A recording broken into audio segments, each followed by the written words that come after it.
what were the early signs of burnout in your career that you initially, ignored? Hmm. You know, looking back, I would think that the early signs were me not necessarily have the energy that I needed, not Hmm. sleeping enough, just like powering through like the hours, right? And I don't necessarily think that even though I was aware of the signs, the early signs of burnout, I also felt powerless in a sense where you have the partners, like everybody on the team literally was doing, what was expected of them as far as like the hours. So I felt like even though it was wrong, there was nothing that I could do for Hmm. me to change that without feeling like I will be the outcast in a way.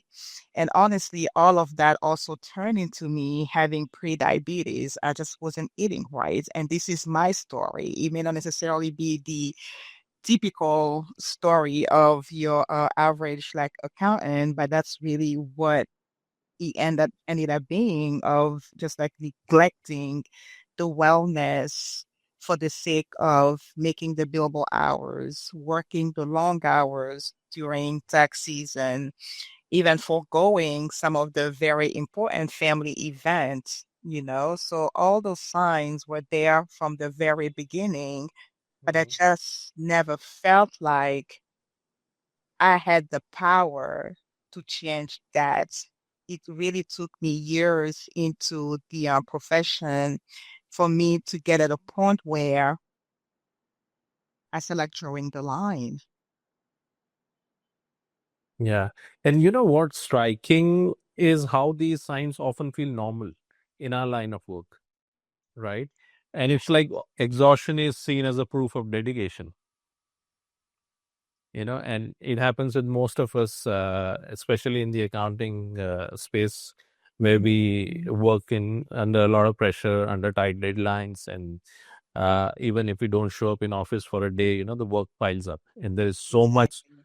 to review, and a lot revolves around accuracy. So any oversight can lead to a lot of issues with the clients and all. Mm-hmm, mm-hmm. So I absolutely agree with how we do not realize, and in the long run, it takes a toll on our body. But then, is there a moment? Is there a particular moment that you could remember that you had to say that, okay, this isn't sustainable anymore? Oh yeah, and as sad as it sounds, it was really